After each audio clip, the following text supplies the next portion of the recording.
നിങ്ങൾ ജീവിതത്തിൽ ആത്മഹത്യയെക്കുറിച്ച് ചിന്തിക്കുന്ന ഒരാളാണോ? ഒരു മാസത്തിലൊരിക്കൽ, അല്ലെങ്കിൽ വർഷത്തിലൊരിക്കൽ, അല്ലെങ്കിൽ ദിവസങ്ങൾ, എല്ലാ ദിവസങ്ങളിലും നിങ്ങൾക്ക് വളരെ മാരകമായിട്ടുള്ള ഒരു രോഗം കൊണ്ട് നിങ്ങൾക്ക് തീവ്രമായിട്ടുള്ള ഒരു വേദന അനുഭവിക്കുന്നുണ്ടോ? അല്ലെങ്കിൽ നിങ്ങൾക്ക് ബന്ധുക്കളും സ്വത്തും സൗഹൃദങ്ങളും എല്ലാം നഷ്ടപ്പെട്ട് നിങ്ങൾ തെരുവിൽ നിലനിൽക്കുന്ന ഒരു അവസ്ഥയാണോ? സമൂഹം പോലും നഷ്ടപ്പെട്ടിട്ട്.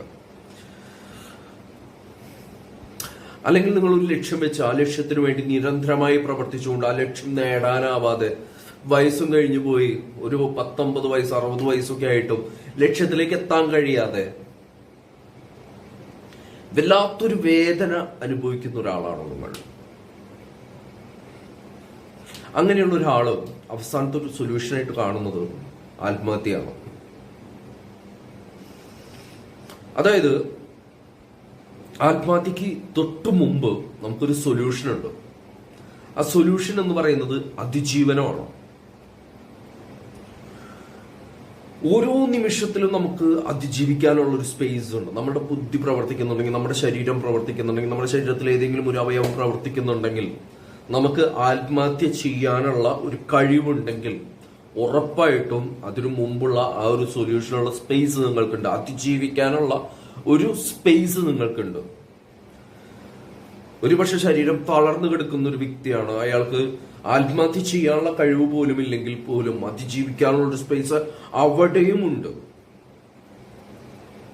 നിങ്ങളുടെ ജീവൻ എന്ന് പറയുന്നത് ഗവൺമെന്റിന്റെ സ്വത്താണ്. നിങ്ങൾ ഒരു ദിവസം ഇവിടെ ജീവിച്ചിരിക്കുന്നുണ്ടെങ്കിൽ അതിന്റെ സൗഭാഗ്യങ്ങൾ ഇവിടെയുള്ള എല്ലാ ജനങ്ങളും അനുഭവിക്കുന്നുണ്ട്. നിങ്ങൾ ഓരോ വസ്തുക്കൾ വാങ്ങുമ്പോഴും ആ വസ്തുവിന്റെ ടാക്സ് ഗവൺമെന്റിലേക്ക് എത്തുന്നുണ്ട്. അതുകൊണ്ട് ഇവിടുത്തെ ഓരോ ജീവനും നമ്മളുടെ സ്വത്താണ്.